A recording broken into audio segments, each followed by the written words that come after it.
Welcome to the Life Currency Podcast. I'm your host, Bob Lozano, a show that explores success, growth, and opportunity in the restaurant industry.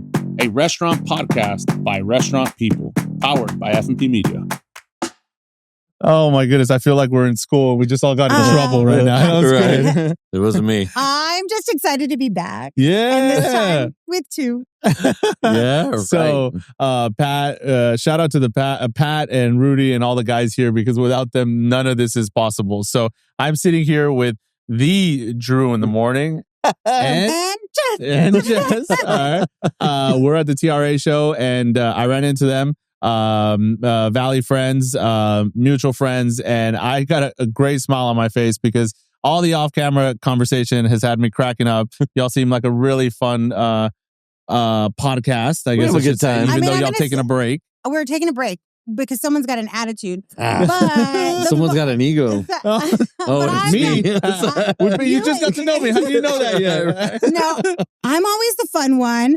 Drew's always the rule follower, and so it got a little hairy for a little while. Yeah, so yeah. we had to pump the brake. So can I officially announce that Drew in the morning is back? I mean, we're here. We're here today. We're back today. Yeah, there you go. I love but restrictions apply. So I will say I am. So one of the last episodes, getting there was the problem. On the way there, I asked, okay, what are we going to talk about? He's like, you know what?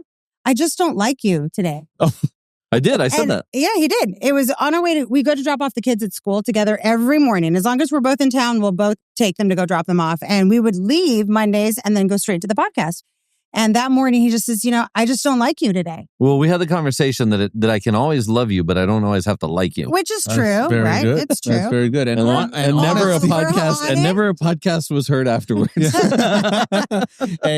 then I quit. Every woman or good woman that I've met, they said they want an honest man, right? So Until you're honest with them. Yeah. Does this dress look good on me? Oh, stop that. No, I took that and I was like, oh, okay, well, he doesn't like me. So I guess he's taking his ball and going home. Yeah, that's too took my funny. ball. Yeah, he did. Well, I'm so glad y'all are here. Let's tell the audience a little bit why TRA, why are y'all here? Hey, what brings y'all? So what's great is this, it actually fits in perfect with where I wanted to go with a comeback episode with you and I. So the backstory, and it has to do with what we're doing here. The backstory is, any loyal listener of Drew in the Morning knows, is that it all started off when Jessica was making a transition between careers. She worked for the Leukemia and Lymphoma Society, raising a whole bunch of money for blood cancer research for a really long time. Great. Did incredible in the Rio Grande Valley, broke all these records and posted all these numbers. And it was phenomenal. We've always done, whether it was Cattle Barons Ball or we've contributed to a lot of these. But one day, Jessica got the opportunity to change her career.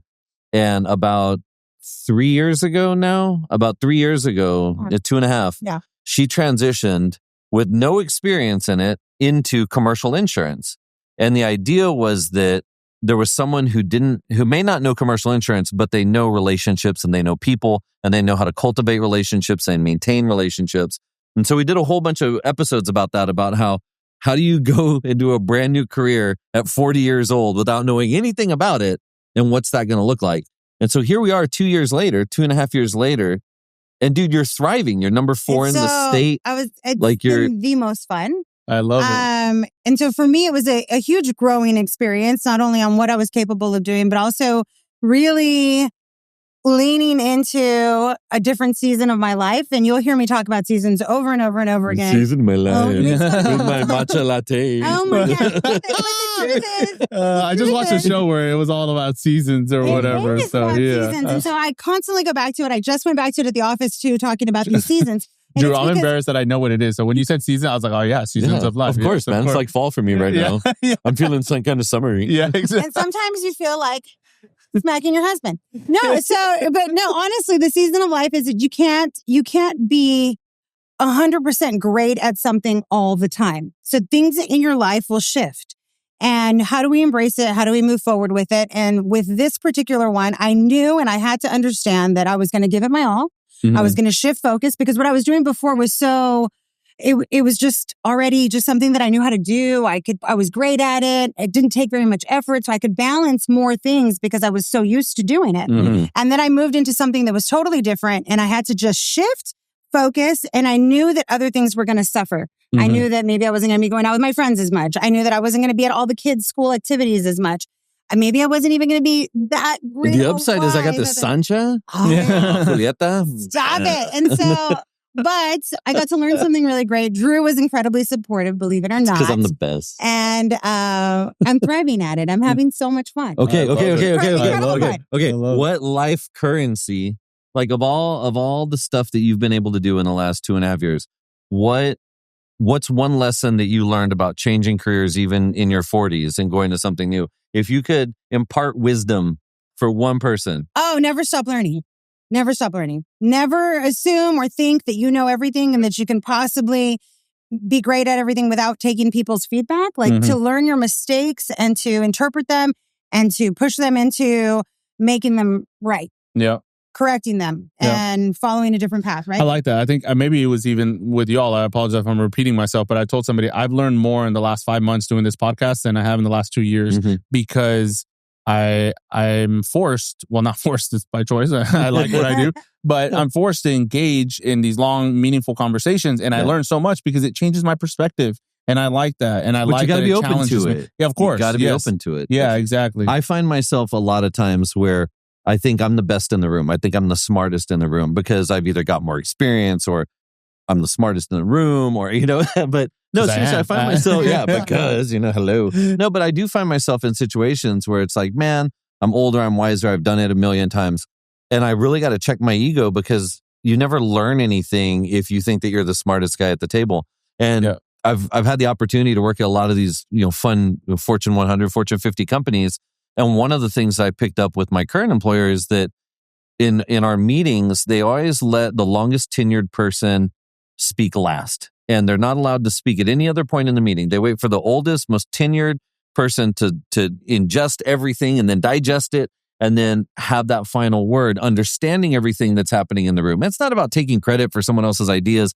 It's about learning and then applying your advice as the most elder. So sitting with all these different people and learning all these different things, I think it's great because you get to walk away and really process it and say, you know what, if there's one takeaway, it's that, man, I learned that. That's phenomenal. And then you can apply that to everything else that you do. Yeah, well said. So I want to get back to that. But before we do, real quick, something that, I like saying, I said our team's probably annoyed of it, but I'm constantly use your best judgment. Like they ask me a question, use your best judgment. Yep. I trust you. Use your best.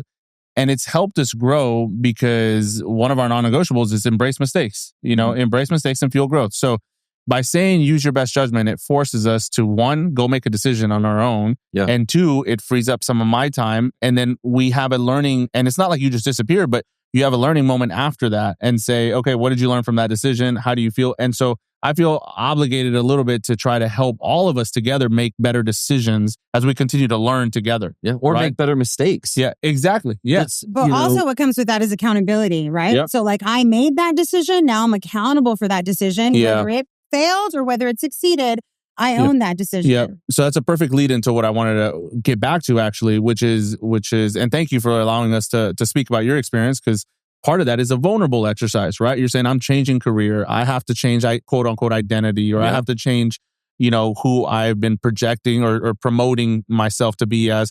And I think if we have too much ego or if we have too much pride or if we don't allow ourselves to be a little bit more vulnerable or feel we know everything, then it might make something like that impossible. Absolutely. Yeah. And so even with this project, we felt I'm incredibly vulnerable. The first time I got on camera, it's like, I don't know how to do this and I can't do this. But the podcast, engaging with people, learning about myself and saying, okay, well, this way helps more than just straight at the camera, right? And so that I start to learn about myself, be a little bit more vulnerable, and then again, apply exactly what y'all are talking about, which is we don't know everything. And that's why we're here.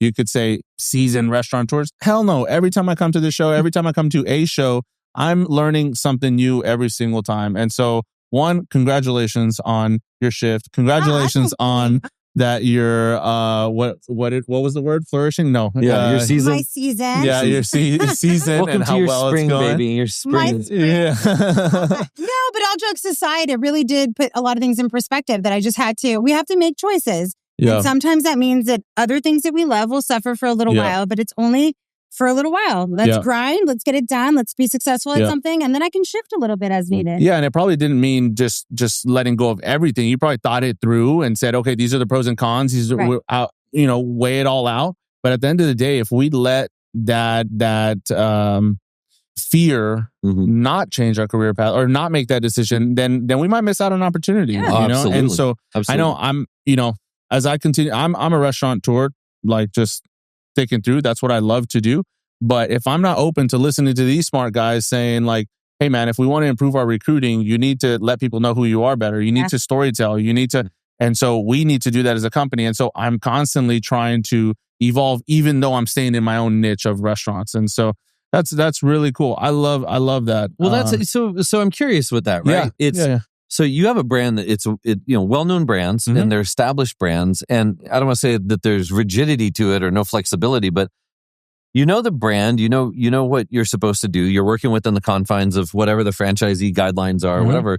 How do you differentiate yourself, your organization, to people that come in and think that they know everything about what you're doing? And then when you look at the other owners and operators around you, what are you doing different that would attract people to you versus going to another job or another employer? Are there specific things that you guys do where you're like, you know what, we're better, maybe not at benefits, but we're better at time off, or we're better at, there's thanks for asking the question. There's a laundry list of things, but two things really come to mind. One is starting with myself, but it's something that we coach within our company. But the first 3 minutes of someone's day and the last 3 minutes of someone's day, especially in conversations, are very important. Nice. So I don't ever want to see somebody come to the restaurant and you say, hey, you need to do this. Like, no, make eye contact, ask that person how they're doing, ask them how their day is. Like, take those first initial. And so we do that even at our head office, corporate, real estate team, etc.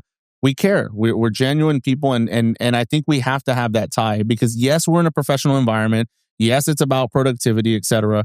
But you'll just become just empty, and it'll be a shell of a culture, in my opinion. And I think there's risk involved with that. So that's something that I personally try to instill, and I think our team does a great job of it. The other big one that comes to mind is I'm constantly trying to attract leaders in the restaurant space that believe in shoulder to shoulder leadership, that believe in being in the restaurants. So, and that's what I wanted to see if you would touch on, is that we have to acknowledge that the area in the world that we operate in is completely different than any other area.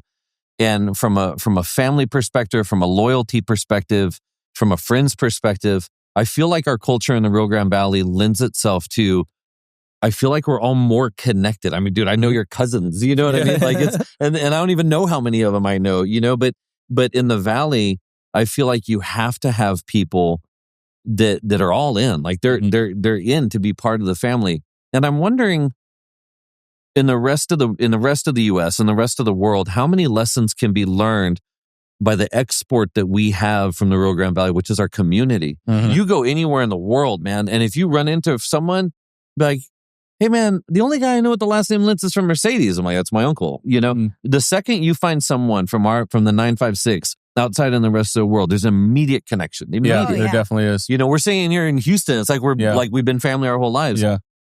There's things that I think, and you mentioned it, right? There's things that you want to be that person the first 3 minutes and the last 3 minutes, because that's what establishes that human connection with it. It's something that Jessica said over and over.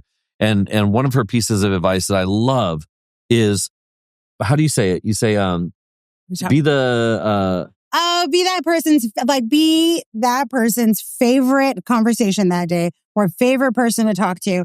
For me, it's always, I lead so much with relationships, right? Part of the business that I do has to be, not only am I an extension of your company, not only do you have to trust me with information, but I should be that, you want to answer the phone. You want to talk to Jessica. Like, it's one of those things where, like, I never leave a lunch with her in a bad mood, right? Like, it's never daunting. Because you buy everybody shots. Well, I mean, tequila has a lot to do with it, but that goes back, I think, to our culture as well, right? That's why I'm only going to call after 5 p.m. Yeah, okay, I need some help with something. Oh, shots, okay. Shots, we'll talk about it. No, but honestly, this is a perfect example of what I think, trying to marry what Drew just said, right? It's the culture of where we live. When you have roots in the Valley, it's special. Like, we're just special people. I think we're all warmer than the rest of the world. At least I do in my eyes. I think that. But I have, and I'll talk about it over and over and over again. I had this incredible opportunity with a client that I met. I met him randomly in Vegas, and the connection that happened, where I mean, just two people sitting down having ordering the same salads at the Palm Steakhouse, right? And we got to chatting because we were there at 5:00 and it's business lunch. And I started talking to him, and what do you know? He was born in Harlingen. And the minute that he said he was born in Harlingen, you're like, you're racist. Yeah. Oh, no. That's a 956 joke if you're not familiar. Harlingen's full of white people. It took a whole 10 minutes and I'm already cringing. So that's why Drew and Jess is not. Yeah. But it was instant family. She renamed it. You saw that. Drew and Jess. Just speak it to an existence. But anyway, I ended up writing that business and it ended up being great. But that happened. And he's not racist for the record. No, he's great. But it was like born in Harlingen, and all of a sudden you get comfortable and you're talking about things that we all know, and it happens all over the place. You're exactly right. And it happened to us today, and I want to share about that. But before, I want to go back to my other comment about shoulder-to-shoulder leadership, because I need to shout out Marcus Barbosa. He's here. He's on the TRA board. Yeah, so he's a VP of Restaurant Ops for F&P. I've learned so much from that man. And he's the one that really taught me more about shoulder-to-shoulder leadership, right? Because we're always, and also he's also taught me that, hey, we can both contribute so much to the company, but play very different roles, because as an owner and operator, I always feel like, hey, I have to be there, I have to this, or I have to, but then I realized, no, I don't. I have to let him do what he's done for the last 30 years. You have your responsibility. Yes, and absolutely. I have to learn to do that well and trust his judgment. That is such a great, hard lesson to learn as a small business owner. Yeah. Just because I can do your job doesn't mean I should do your job. Correct. And there's so many intricacies in that where we have an IT company and we run cables through the city. I can run cables all day and I can run cables 10 times faster than the best cable guy. But the cost of me doing that is $2,500 because of the time that I spend doing it. Whereas the cost for someone else to do it is $150. Yeah. So just because you can do it doesn't mean, and we have to be honest with ourselves, right? On both sides. And so life currency has been a little bit about that. It's how do we continue, and we're trying to continue to implement in our leadership culture, but how do we stay open-minded and how do we have meaningful, honest conversation? And I think that's going to lead our company to continue to embrace transparency, because that's the only way that we can genuinely get stronger as leaders. Like if we're actually vulnerable, actually having those conversations. And I don't want to avoid those type of conversations in a work environment because it's very tough, right? So our marriage. So we have a exactly couple of very important rules in our marriage. Let's see if he remembers them. I don't know if I should say one of them. Pop quiz. The first one is pay attention to me or someone else will. That's the number one rule in our marriage, and that's on both sides because I get the ladies. Sometimes the men, you never know, man. Why do we have that? Why do we have that problem, man? I don't know. It just happens, dude. Pay attention to me or someone else will.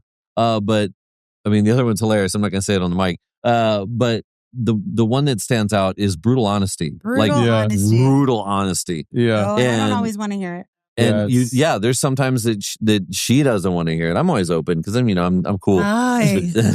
Right. No, we are honest with you. We're brutally honest. Yeah. Whether it's the dress that she's wearing or whether it's how she feels about me going on a work trip, or we're absolutely brutally honest. And sometimes it's a tough pill to swallow, but at the end, it saves a lot of hassle. It saves a lot of fights. And we're like that with our kids too, which, I mean, we might really be screwing them up. And they listen to the podcast, so this is even more fun. But we are completely honest with them. And I think So for me, but going back to work, right? And what that means is the way that you translate it. I don't know any other way to be other than brutally honest. And my problem at times is that my brutal honesty could come back with my little, RBF face. And so at times it can be misconstrued for, Jessica's really angry. That stands for resting bitch face. I didn't say it. And so, just making sure. Resting beautiful face. There you go. Yeah. I got an RBF big time. I see my own picture. I'm like, dude, that's what I look like all day. I'm like, why am I so serious? Look at my ID. Look, my kids make fun of my ID all the time. How come you don't just smile? Yeah, that doesn't match your personality, bro. But going back to what I was saying is I think that because I can be so transparent and because I've got this face at times I look a little scary. It's because you're so approachable. It's a little scary. So I did have Jennifer, one of the girls that I work with, she tells me the other day, she goes, Jessica, I need to tell you something. And I just need you to listen to me and hear it and not get upset. And I was like, I'm not going to get upset. Like, what can you possibly tell me?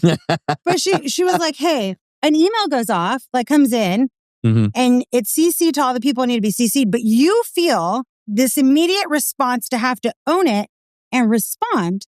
And you're not letting people do their job. There's 2 other people that should have responded to that email, not you. So what I need you to do, and this is a good lesson, everybody should do this. Wait 5 seconds, open the email, close your eyes, and wait 5 seconds before you respond to anything. And she says, tag it if you have to, close it, let whoever needs to respond. And if at the end of the day it's not done, then you can kind of push it along. But that goes back to let other people do what they're supposed to do. Don't feel like you need to be part of all of it. Control it all especially at the the role, depending on what your role is. And then I feel like transparency. I should wait 5 seconds before I respond to some of your text messages. Yeah. Like, I just send them off. I know you send them off. dude. When you catch yourself, you're like, dude, I've just sent 7 in a row. I got to She slow sends a down. novella, dude. Like, I'm saying, I read it, I'm like, and I'll tell her, I'm like, I'll 3 words and I'm like, fucking read. Oh, sorry, I'm not going to read that. Like, why are you wasting text? It's whatever. Like, you're No, good. but then I'll come back and I'll read the message. You didn't read it. So Obviously, I told you I wasn't going to read it. Like, you can't send me more I want to than go 5 back. words. So, I don't wanna read that. about the Valley and honesty, I think one, it's a beautiful thing. Exactly what you mentioned. It happened here. I've met 2 individuals from the Valley, which I was really happy to meet. One individual that told me that his company got nominated to go do a pitch in front of Richard Branson, and it was like fascinating. He's from Westlaco. Sir Richard Branson, sir. Yeah, Sir exactly. Richard Branson. Yeah, it was. It was awesome. So he came and chatted with us for 40 Virgin minutes. 956. Yeah, I was like, dang. So that was a big deal. And I started the conversation with me being embarrassed that I didn't know who he was. He's in the business community. He's a younger guy or whatever. But no, kudos to that guy. And I think the Valley continues to breed entrepreneurship. Yeah. But I also want to say that I think it's important for us that we don't lose power right now. Oh, that's great. Yeah, this is actually kind of nice. Yeah, right. Entering the next chapter. The next chapter here. No, when we would skip the podcast, we would do Drew and Jess after dark, and all we do is just drink. Oh, and then we can do that. Then those conversations got anyway, interesting. so you met the first dude. Yeah. So no, what I was going to say is I also think that we need to be honest about our Hispanic culture and continue to promote building each other up and celebrating each other. You know, because I think that we've done better, at least from and maybe I'm just hanging out with better people, to be frank. But I think that we should continue to celebrate success and celebrate and be prideful in a good way of our culture and how much we can accomplish. Because so we're let's really talk doing politics. some amazing what things. Do you think? No, so how do you feel about the current administration? No, it's I think you're right. I'm not Hispanic. I grew up in a colonia in Mercedes. I mean, I'm from the Valley. It's always been fascinating to me because I grew up in that area where we're 98% Hispanic and I'm a 2%er, you know what I mean? But I grew up with every culture, with every custom, with every aunt, with every tia, with every uncle, with every, primo, with everything. I grew up in the same environment. And now I find myself, I get weird if there's too many of one culture in a specific area. I'm like, I get real suspicious, you know what I mean?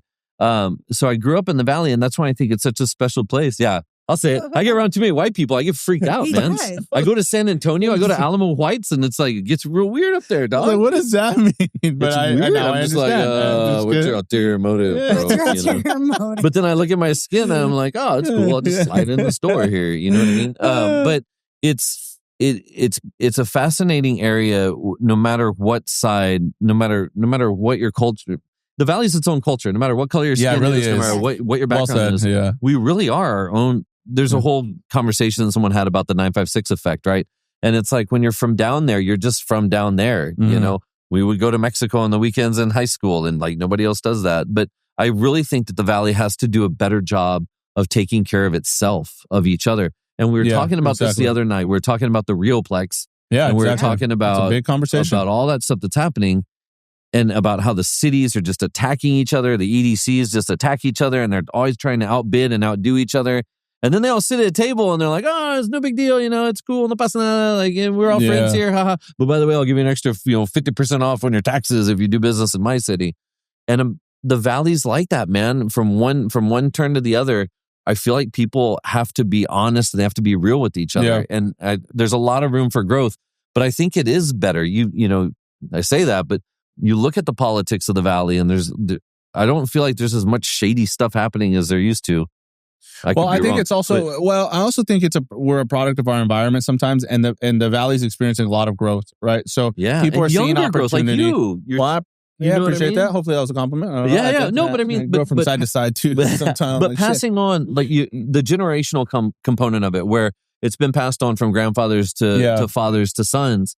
Now you're seeing that as a younger generation, next generation takes over, you're doing a lot more stuff like this, and you're being more open to it. Where our dads maybe weren't like that. Well, again, for a lot of reasons. Just to mention that, but the product of our environment, meaning that we're all experiencing some sense of growth, right? Because as a community, we're growing, and there's opportunity with that. So everyone's trying to seize opportunity or grow or whatever. But really, we can't lose sight. And I'm not saying I am. Maybe I'm projecting or whatever. But we just can't lose sight of growing as a community, continue to educate ourselves as a community, continue to just hone in on that beautiful community aspect that you talked about, because it is beautiful. Okay, one of the people, let me interrupt real quick. One of the people that I heard on a podcast in the Valley, it was the Rio Grande Valley Builders Association, did a podcast, and Alonso Cantu is on there. And if you've never heard Alonso's story from his mouth, there's an episode that he did, and he broke down into a human being real quick, which was great because he doesn't do a lot of appearances. And people know him by name, and they think they know him, and they don't really know him. What he did on that podcast, one of the things that he talked about, where they basically asked him, like, how'd you get so rich? You know, you're a billionaire. How'd you make so much money?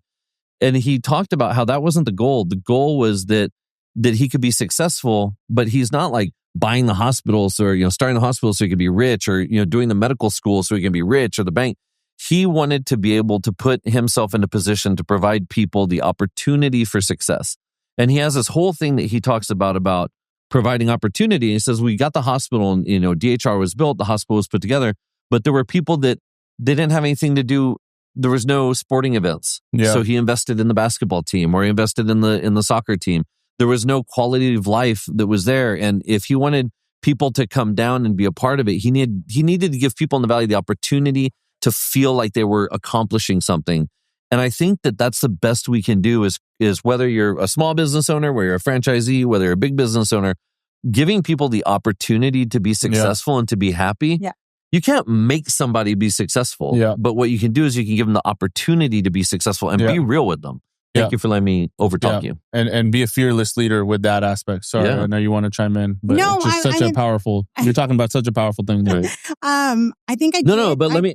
I did lose my train of thought. Thank you very much. Because that was good, right? That was good, right? It was good. Some sound clip bites in there. Yeah. What are we going to do to really elevate the Valley some more? No, but that is really like, we choose to raise our children there. We choose to have a family there. We choose to live there. We choose to partake in community events. What are we doing to continuously bring the Valley up to where it needs it's like to be? You wanted to open that strip club because that night we went to Jaguars.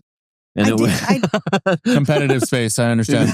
Well, sometimes those girls need to be taken care of, and it was not a good situation. I'll say that. That's what happens when you're hillbillies until it closes and there's nowhere else to go. I'm just saying, that was a fun night. This was not my fault or my idea, but I did walk in thinking, we need OSHA in here. We need a union. We need all sorts of help in here. You can do that research later. I'll uncover that story later. But we're elevating. That's the point. That's great. Well, that's cool. So do y'all usually come to TRA, or that's...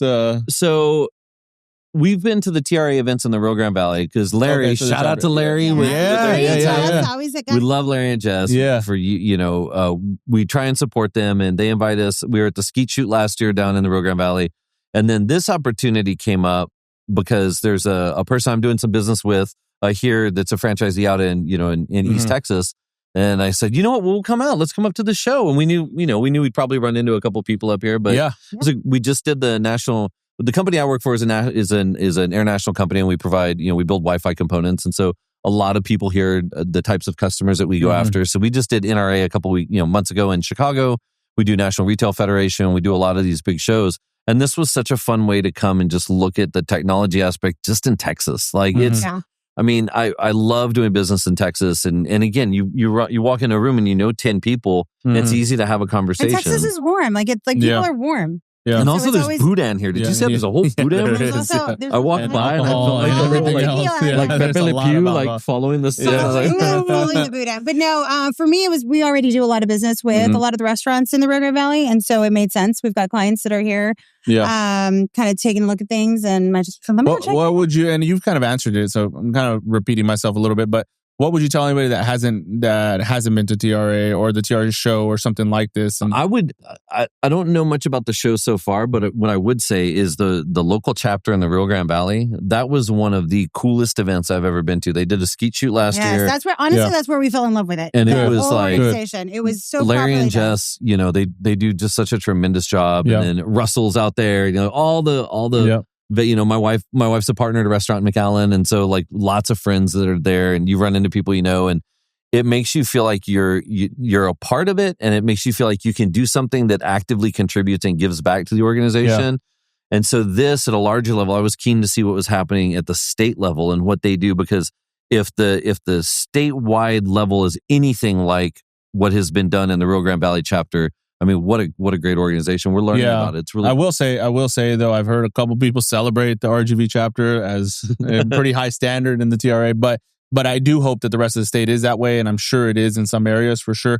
I also want to shout out, and I have to plug this in because I say Delgado Collective, but yes, Miss Jessica, I'm kind of newish. I've been a member for a long time, and I pay my dues and support because I understand this is a very good effort here. And it benefits me as a franchisee in the space. And so I need to contribute. But I've been contributing more my time because I think it's more meaningful that way. And so I've been trying to engage more. And I just want to compliment them because, you know, I get it. You know, the franchise people, a little different than some people don't categorize us as local. And I'm like, man, I'm local as it would get out. That just takes education though. I can't talking about it. You have more of a footprint than a lot of, you know, independently owned restaurants. I mean, you contribute in how many communities in the Rio Grande Valley? And every single one of them asks for a sponsorship, and every single one of them asks for. We usually support. Man. But no, those scoreboards don't pay for themselves, bro. Exactly, that's for sure. And sometimes I'm wondering, I'm like, hey, what's going on here? I'm working for free out here. Anyway, I take issue with someone who would say that even though you're a franchisee, you're not local. I cannot. Thank you for saying that. And I wanted just to reinforce to make sure the message is really clear. Jessica has been great to welcome us and work with Marcus and continue to support F&P, and it just means a lot, you know, because. We're cool, just as much. Yeah, it's been great, and we're just as much local as anybody else. And they have done a phenomenal job, and I love celebrating them and celebrating. I don't know if the awards. I think it's tonight, and what a well deserved award. Cool, it's great, absolutely. and he beat Bobby Flay. So I will say on that subject though is that I've always said that in order to be successful, you have to find some kind of philanthropy, some kind of extracurricular that's going to help elevate the community in order for you to succeed. Like those things have to be hand in hand. It's part of who we are, what we do. We help, we grow. Like that's just the way it needs to be. Jessica stepped up with me. And so I'm always very partial to Jess because I met her when they started House Wine, and we were just doing Roosevelt's. And so we all kind of became instant family at that time. And I will say that she stepped up when I was at the Leukemia Lymphoma Society. She's been an incredible philanthropist for the Rio Grande Valley and has really helped other people in the community show what that path looks like. Larry at the Chamber of Commerce. So when you say shoulder to shoulder, that's exactly what I'm talking about, right? Like lead with example. You hit it on the money. And so I'm gonna just because it's already 5:00, we've had food, we've had drinks, we've had all the above. I'm gonna show off a little bit, but because I think it's important and hopefully it's a message that resonates with other small business owners. But I got a DM from an individual, and he was just saying about how he's loves it says your business and community philosophy are pretty impressive and they intrigue me. And he goes on to say how much we do work in our communities as F&P. And my answer was very short. And I just put our community is the reason we're in business. And I think we need to make sure that every small business owner in the Valley and across Texas, we really we really take that to heart because there is no business without our communities. Totally agree. And so Absolutely. thanks for driving that message. I think it's a message that we can all, as a business owners, you're trying to stay alive a lot of the time, especially in restaurants Oh and my stuff God. and We were things just like talking that. about, But we can't lose sight of that. Yeah. About how COVID, speaking of Larry and Jess, how COVID hit so many local businesses so hard. Isaac, Yeah. And I remember everyone, you guys were fortunate enough you could close your doors and keep everyone and not worry about, there was someone payroll, everything was safe. But man, remember COVID, how hard that was It was for everybody? incredible, yeah. And it was, I remember banding together and feeling that sense of pride within the restaurant community in South Texas, where that was like a defining moment where you saw everybody stick up for everybody. Larry was making those Paloma kits, and on a Friday night, I would order 20 of them, and he'd go drive around in his truck, delivering them to all 20 people, and we would help each other out in little ways. And I felt like that really brought the community together to show who could make it and how they could make it. And it was so tough, but to continue that, it's such a great community to be a part of, and I feel like we do look out and for if they each other. don't do that, it doesn't continue. It doesn't happen because I'm a second generation operator. But yes, I see that. I see what they do. I see what Marcus Barbosa does in his leadership, and so I'm learning too. And if I don't see that, I might not be here today, And so I want to just be very blunt about that community involvement and that leadership aspect, and what a wonderful job they've done. And you have to support him. Isaac Guerra, man, this is the one that I don't know why Isaac's mind or why it always sticks in my mind. But when choosing a restaurant, when you're sitting there and you're like, man, where should we eat tonight? Support local. Support the people that. And it's not even support local. It's support the people that support your community. Yeah, exactly. Go eat at the restaurants that are the sponsors. Go eat the food.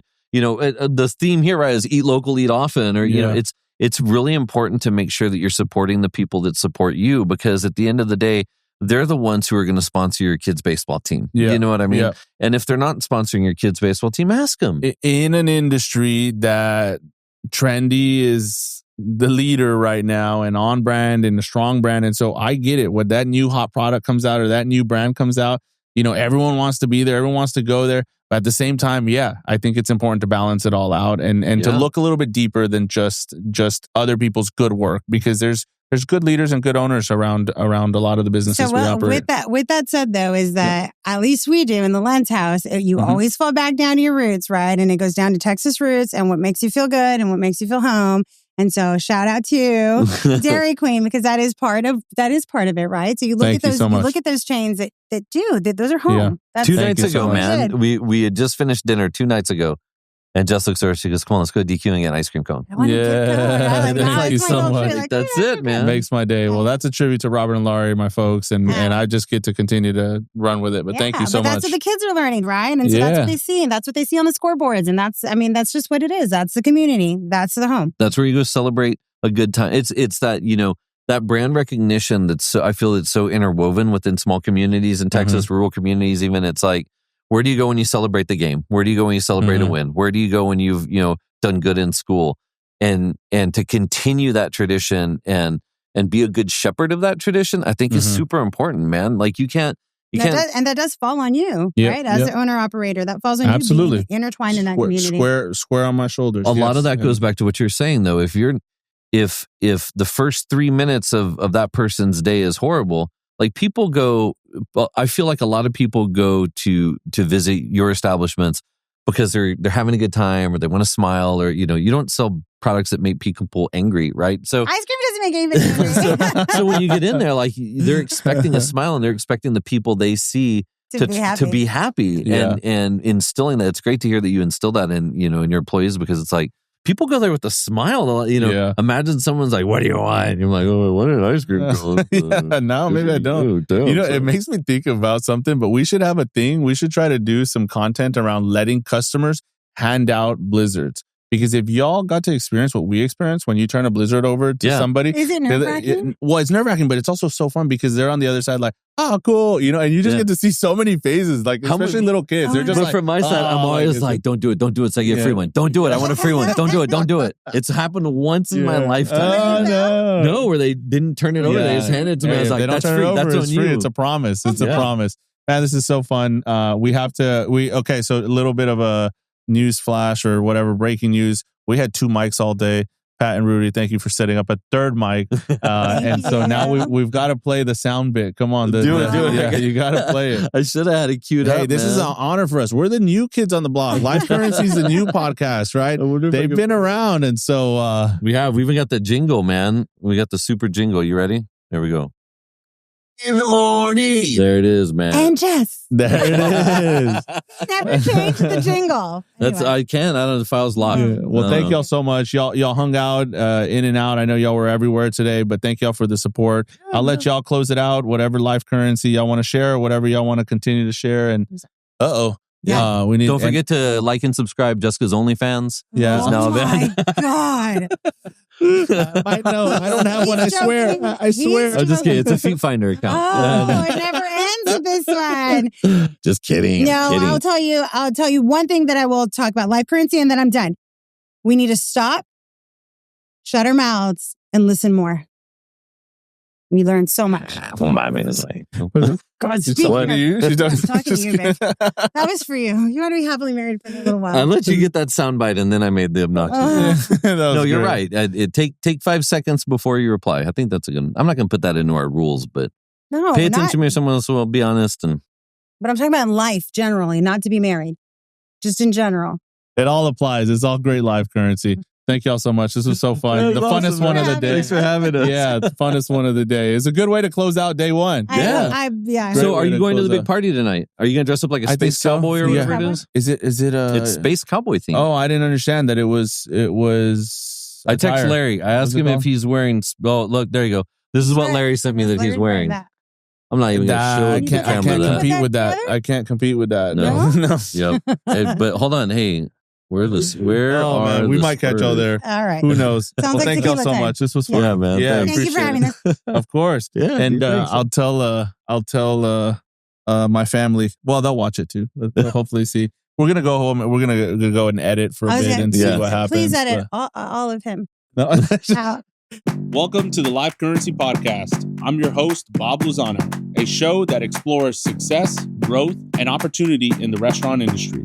A restaurant podcast by restaurant people, powered by F&P Media.